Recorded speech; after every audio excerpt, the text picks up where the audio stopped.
Good evening, YouTube model railroader fans. I'm Ray. Welcome to the Boeville and Newtown vlog number 17. Happens to be July the 2nd, 2017.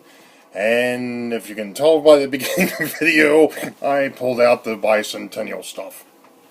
The only unfortunate thing is that the diesel that's supposed to be pulling the gondola cars and the refrigerator cars, let's just say it's got some sort of a slipping issue. And when I tried to put it behind the chassis system locomotive that was pulling the train, that didn't work too well either. So I gave up. The other unfortunate thing is that little 040 that was pulling the passenger train is not running correctly either, and I'm not sure what's wrong with it. I'm thinking it might be time for some new parts. Good luck there. Anyway, as you all know, it's, like I said, it's July 2nd, so we're coming up on the United States July 4th, and I know Canada just had their celebration for Canada Day, which I believe is July the 1st. So, congrats to them as well. Don't want to forget I don't want to forget our neighbors to the north.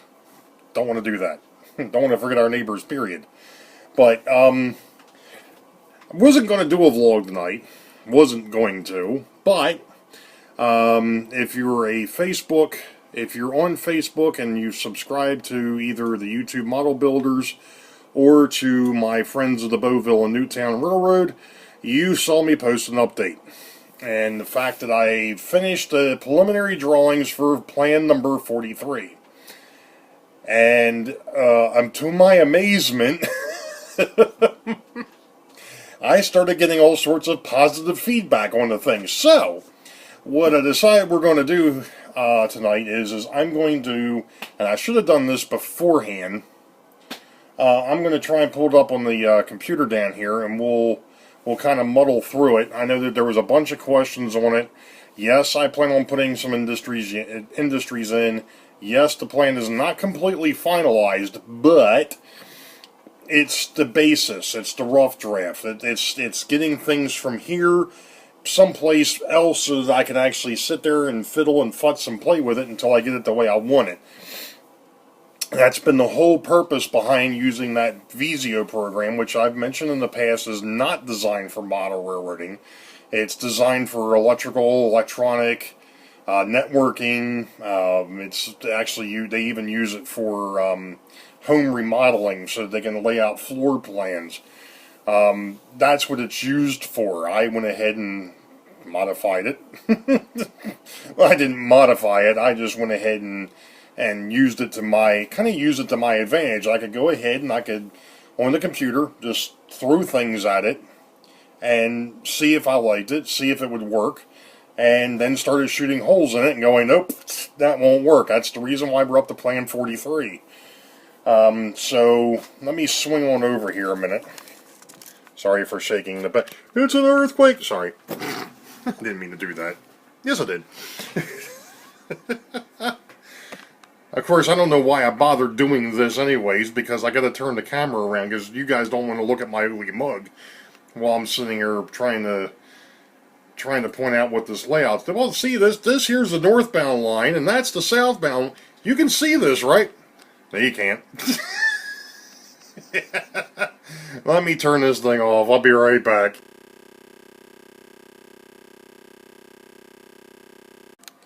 Yes, back to my wonderful old ways of doing things where I've got to try and take pictures of the thing with my iPad here. Anyway, okay, so what we've got in a nutshell here is these blue lines here are the backdrops. And there's actually a thin blue line over here. Thin blue line? That was cute. There's a thin blue line here to kind of break this away from the hidden area. I'm not sure if that's exactly where the backdrop is going to go yet, but like I said, this is all still planning stage. Anyway, over here you got Boeville. This here is actually going to be Boeville Station, and it looks a little bit bigger than what it probably actually will turn out to be. Again, just playing around with some ideas, seeing if things are going to fit somewhat. There's actually another thin blue line here, and that's kind of where I've got things today, where the Boeville station is actually above the yard. The only difference here is the fact that it's actually going to be on the opposite side of the backdrop. So Boeville's a little bit more elongated than what it is now. The neat thing of it is the Boeville yard is basically going to be the way it is today. The only difference is the piece of plywood that it's sitting on will be flipped. So I'm still going to retain that old 1950s piece of plywood in one piece, believe it or not. And then, of course, people are probably going, why even bother? Long story is part of history. Anyway, you come out of Boeville. This here is going to be New Bolshide down here. This will probably be one of the areas where there's going to be like one or two industries. The same thing coming over here in the Wykert Hill. Wykert Hill is going to occupy this area. I'm not sure exactly what I'm going to do with the posts yet. I don't know. With this one here, I'm probably just going to go ahead and have a backdrop that kind of hides them. It's not going to be a full height thing, but it'll just be something to hide, obviously, because these here go to the floor. So it'll just be to hide them. So this here is going to be Wykert Hill, even though I have Wykert Hill over here. From the post over would be Wykert Hill. And then on the other side of the backdrop here is Newton's Farm, which again is going to be another area, which just like it is today, with a siding for the farm itself. And then, of course, you go into the backdrop, and then you would go, because the light green is the northbound, you would actually cross over the southbound side to get into Harrisburg Yard. And then leaving Harrisburg Yard, you would just follow the dark green all the way around, and then you would come back up, and then you'd cross back over, and then you'd go into the Richmond Yard. The way that the yards are going to work, right now I've got denoting that there's 3 tracks on the north and 3 tracks on the south. Obviously, that'll probably be a little bit bigger. It may go to 4. But one of the things that's going to happen, I'm not sure if it's going to happen underneath of the Richmond side, but it definitely will happen underneath of the Harrisburg side, is I saw something years ago where somebody had built little boxes that contained the cars, and they could take the cars off, on and off the layout inside of those little boxes, and they never had to touch the cars. I'm thinking about doing something very similar to that. So that's the whole idea there. Now, this wide open area here, the reason why there's 2 real long or wide open areas, and I could probably figure out some way of maybe finagling and utilizing that, but the reality is it's just dead space. And there really isn't a whole lot that I'm going to be able to do with it. I may end up leaving this part open, so that way I could get into the Boeville station if I had to. Obviously, I can get to a couple of tracks from the front, but from the back side, or if I have to go any deeper, it's going to be a little bit tight. So I may leave this open and just use that as an access area. And I think that's like 2 or 3 feet. So that should be fine there. I'm going to go ahead and swing back over to the bench.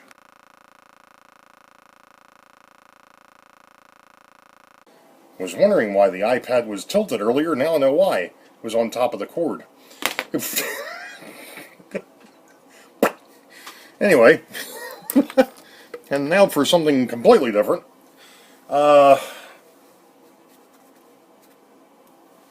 So, that's the gist of it. I don't think I have a way of actually...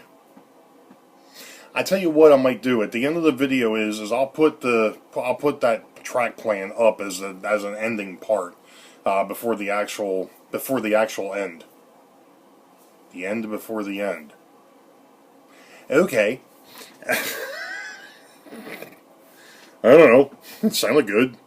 No, it didn't. I'll sneak it in at the end of the video before the actual, this is the, presentation of whatever. It's been a long day. Anyway, so that's basically where I'm at. Now, obviously, the next part of it is actually going to be getting the parts together and, taking this thing apart. and actually getting the wood and any extra track that I need, and I know I'm going to need some track. One of the things, the big plus to this plan is the fact that the runtime is going to be great. It's not going to be like it is today. I mean, there's an awful lot of runtime, and I still have my continuous run. I forgot to mention that. If you looked at that plan, I still can run 2 trains simultaneously forever. They'll just run around in circles, which is what I wanted. I wanted to have continuous run. I wanted point to point. I got my continuous run, and I got my point to point. What I didn't get, was an automatic reversing loop for either end of the yard, or for either yard, because there just is not enough space. You know, it's funny because I was, like I said, I posted this up on Facebook the other night, and you know, the thing of it is, you know, I think it was Paul Cosart had asked me, and then Marcel had also asked me, you know, what I was doing with this. And literally what it boils down to is the fact that, you know, I have to make compromises. I'm not going to get everything I wanted, which is fine. I mean, I can deal with the way that this looks. You know, I've got a yard out in the open that everybody can see. I've got 2 hidden yards that nobody knows exists, except for whoever comes over and operates. You know, works on the railroad. Those 2 hidden yards, unless you walk around the backside, you're not going to see them. You're not going to know that they're there. And then I've got the continuous run, so that way when my nieces and nephews come over here and they just want to see trains run, I flip a switch and I watch trains run. And also, this will still be straight DC. It's not going to be DCC. I mean, that'll be one of the things I'm going to have to figure out once this plan moves forward. Where do I put my blocks? Where do I put, you know, I've got to figure out where the industrial sidings are going to sit. I've got to figure out where the crosses are going to be. Because there's going to have to be some crossing over between the north and the south. It's not, this is the northbound line, this is the southbound line, and you can't move. No, you're going to have to bounce back and forth to get around the freight trains. The passenger trains, they're all going to go into Boeville, and that's it. You know, the way it sits right now, I can store, the way I've got it drawn up, I can store 3 passenger trains under Boeville. Well, right now, all I can do is stage 2. Which is a plus. So I've gained something there, but I've lost, you know, I've kind of lost the extra trackage in the 2 hidden yards. But, like I was just saying, there's nothing saying that I can't, and I've done this, I did this in Boeville, actually. The original snap switches that are in there are actually cut down so that they can be closer together. You know, I cut them real close. So that way the yard tracks are a lot closer, which is, in real life, that's the way they are. You know, there's nothing saying I can't do that. Especially with what I'm talking about with this thing, and in reality, you know, here it is, I was talking about that open space, especially with both Harrisburg and with Richmond. There might be one other track that's on the opposite side. That's the track that I have set up for dropping cars in or picking cars up, you know, and that's all going to be, you know, that's all going to be 5-fingered Mike, you know, type of deal. You know, the 5-finger Mikado, 5 fingers, sliding the cars back and forth. There won't be a locomotive. There's no, you know, here again, it's one of the other things that I had years ago. I had thought about, hey, it'd be great. I can put a roundhouse in back there and all the. This room doesn't lend itself to that. It just doesn't. So that's another compromise. You know, you have to, like I said, the other thing that's in here, and I mentioned it on Facebook, is the fact that the aisleways are about 2.5 feet. The only place that they're not is where Boeville would sit, going towards where the storage doors are. That area over there, that's actually that's closer to 3 foot. Back behind me, where the benches where the 2 hidden yards are going to be, is only going to be a little over 1.5 feet. It's a little tight. I get it. The thing of it is there's really going to probably only be 1 or 2 people back there to begin with, and that's the 2 people that are running either one of those 2 yards. Number 1. Number two, the people that are actually supposed to be bringing the trains off of those yards and onto the main layout are going to be standing on the corners. They're not going to be back there with the guys in the yard, because it's going to be basically the yard crews handing off to the engineer that's running it down the line. So that's how that's going to work. That's how I see that. Here again, it may not be perfect, it may not be prototypical, but it's mine. it's all me. So, thank you to everybody that did go ahead and post something up on Facebook after I went ahead and showed this thing off. I think it was JD from Loggin' Locos, Paul Cosart, I think John Prescott made a mention. I know there was a whole bunch of likes. And then Marcel Voyer. I cannot pronounce your last name, Marcel. I'm sorry.